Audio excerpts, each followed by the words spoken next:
Hey there, and welcome back to our Read Through the Bible in a Year series. Well, here we are at the end of week number 5, day number 5, looking at just a few chapters today, Leviticus 20 through 22. As I talk a little bit today, might not necessarily be in the exact order that the chapters are in, but kind of more grouped together by theme. Some things I saw, things that jumped out at me in today's chapter. I'm just going to kind of weave them together to create our theme for today. Let's start out just talking about sin, because we see in here, some specific sins being discussed. And it's just a reminder.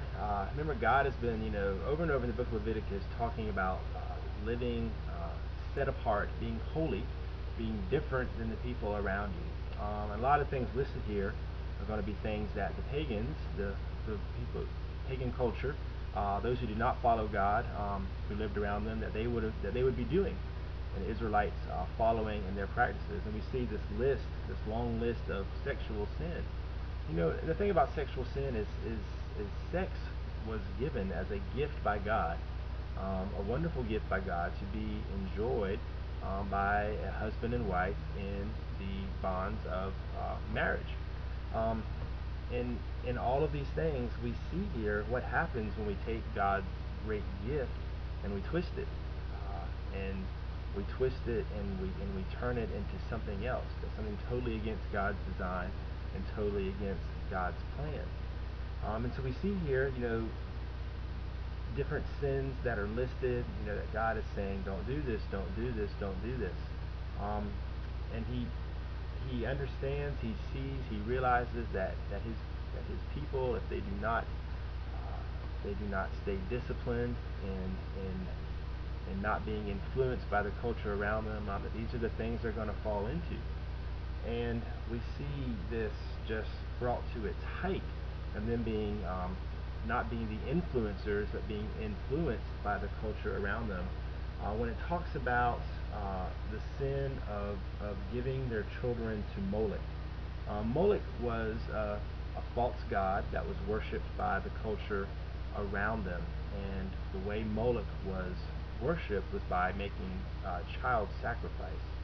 And so this is an awful thing where they would actually burn their children. They would burn their children as a sacrifice to this false god, this pagan god named Moloch. And this is what the culture around them did, and some of the Israelites would fall into doing this. So just a drastic and horrible picture, a reminder of what can happen when we take our eyes off of God and the holiness that He has called us to, and we are changed by the culture around us. We are influenced by the culture around us. We can fall into great sin. And so God also in this section today talks about people being put to death for their sin. And we might read this, and we'll read this in lots of places in the Old Testament about sins that were punishable by capital punishment, being put to death. And it may jar us, it may make us ask questions. But the truth is, we must never forget that the New Testament in Romans 6, we're taught that the wages of sin is death. What we earn for our disobedience, for our choosing to go against what God has told us to do, is death. That is the punishment when we choose to disobey the holy and perfect God. And so we see that here, where that was being carried out immediately. Now today, the way we understand that is it's death in the sense of that when one who lives their life disobeying God and never comes into a right relationship with God, when that person dies, their death is being separated from God forever. So death still happens, and death happens to us all because of sin. But the difference is in the afterlife. The difference is in eternity. That those who walked with God and chose to follow God and ask for forgiveness, death is not the end of the story. It's living in the presence of God for eternity. And for those who chose not to walk with God, chose to be disobedient forever, Death is not the end of the story there, but it's a much sadder end to the story. It is what the Bible actually calls a second death, and being separated from God forever.